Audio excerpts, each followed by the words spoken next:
everywhere podcasts. Hello, everyone, and welcome back into the GSMC Fantasy Sports Podcast, brought to you, as always, by the GSMC Sports Network. And for our fourth segment of the day, this could be the final such segment we do here concerning my positional rankings. It's been a pleasure, if that is the case, to bring these positional rankings to you all. I'm thinking I might just do it for the second round matchup and call it a segment when we get to that point. But ultimately, if this proves to be the last time, I appreciate all your help with this segment. I appreciate all your support of it as well. And so, without further ado, let's jump right into it. So, for this final defensive segment, as you know, I love this position, maybe a little bit too much, just because of the fact it's growing in popularity from a fantasy perspective. A lot more people are taking defenses earlier and earlier in fantasy football drafts, which is unheard of, because a couple years ago, we'd be saying, I might just stream my defense week in and week out rather than draft one and rely on it throughout the season. But that has not been the case. And that's what has made this position rankings so thrilling and exhilarating week in and week out, that I get to highlight certain defenses that might be hidden gems for you. And in this, the first round of the fantasy playoffs, I know you might not want to stream a defense, funnily enough.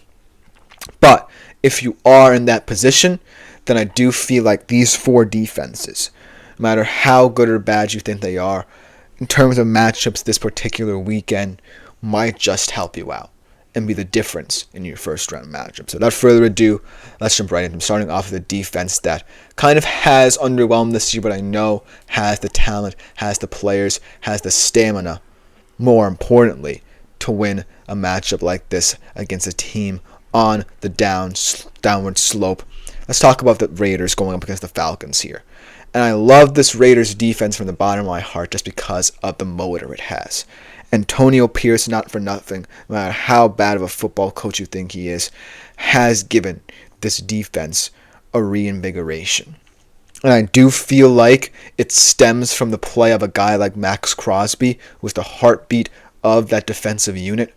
But I do like a lot of the pieces here. I do like the secondary pieces here. I like the linebacker core. Spillane has an incredible motor. Going to be an incredible player in this league for years to come, no matter who's coaching him. And against this Falcons team, let's be real here, has completely been quiet on offense these past couple of weeks, to the tune of Kirk Cousins having no touchdown passes and 8 interceptions. I feel like this is the time we get to see what this Raiders defense is going to be for many years to come throughout their rebuild. No matter if Max Crosby all of a sudden decides to up and leave, I still love this defense because of its toughness. This definitely feels like a Las Vegas Raiders defense that fans can get behind. And no matter what their record is, I know that this unit has the opportunity to deliver week in, week out because of the talent and reliance on that talent in this unit. So look for them potentially in a stunning upset here to overwhelm this Falcons offense, because granted, I don't right now for the life of me feel that this Falcons offense is going to ever get going again. And it may come down to a quarterback change from Kirk Cousins to Michael Penix to potentially get it going, potentially maximize his potential for the rest of the year. But ultimately, I don't even know how Michael Penix will look right now in this offense if Kirk Cousins can get it going. So look for the Raiders defense to potentially be surprising. As Tap to Learn comes into the chat as well with start Broncos versus Colts or Commanders versus Saints. I do think that the Broncos defense in this matchup is another potential sleeper pick. As always, throughout the season they've been. But I do have the Commanders defense, and I'll talk about them right now because you stole the words out of my mouth, on my list for this week against the Saints. Because I feel like, the Saints have a lot of potential, funnily enough, in their two backup quarterbacks. And I don't know what that potential is, and don't know whether or not they'll truly trust that potential in the long-term future. It might be wise of them to do that in terms of salary cap-wise. But ultimately, it's not necessarily going to come together for them this season. And the Commanders, yes, they've not necessarily been the best defensive squad. They're starting to round into form. They're starting to trust their youth and experience. Bobby Wagner being a visible leader these past couple of weeks for them. And ultimately, they're rounding into form and coming off the bye. Perfect opportunity to have a get-right game yet again after their first one 2 weeks ago against Tennessee.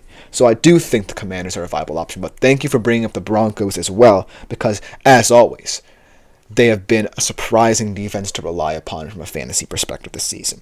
So thank you for that suggestion as well, and hopefully people take that advice to heart when they're talking about these matchups as well. Then, talking about some other defenses in this kind of first round of the fantasy playoffs. How about the Dolphins defense? Let's talk about them a little bit, because in every single metric that I looked at, they seem to be middle of the pack. And a lot of people before the season viewed this team as potential top 10 unit because of the talent they had. They had Bradley Chubb, Jalen Phillips coming off of a career year despite that Achilles injury. You had Jalen Ramsey coming back. You had excitement in the secondary with Javon Holland, with Jordan Poyer. You lost a couple of those pieces with Poyer going and Christian Wilkins leaving as well up front, but you still had the depth you needed to maintain your defense. That being said, they've had some impressive moments, but last week against the Jets kind of showed that this defense is liable for a stinker of a game. But against this Texans offense that I don't really think is that real right now. I don't think they have the structure needed to truly be a playoff contender. And they've proven that they can get got within their own division even, and in terms of, comeback victories. We don't want to talk about that one if you're a Texans fan. But I do feel like the Dolphins' defense in this matchup is not going to be as overwhelmed as they seemed sometimes throughout the season. Not for nothing. In most of their losses, their defense were the ones keeping them in those games. Because of the fact that without Tua, they were a little bit lifeless. And it wasn't their fault. If I remember correctly, in that game against the Titans, their defense was spectacular. In that Monday night matchup, one of the first games since when Tua went down. But now, I do feel like this defense feels like they can play spoiler or maybe even get into the postseason themselves with their play. And if they complement this offense, which has looked fantastic ever since Tua's return, then that will just about be enough for them to potentially be a viable threat down the stretch. So look for the Dolphins' defense to really round into the top 10 unit we thought it would be to close out the season. Because they have the pieces, like I said. Bradley Chubb is still there. Jalen Ramsey's still there.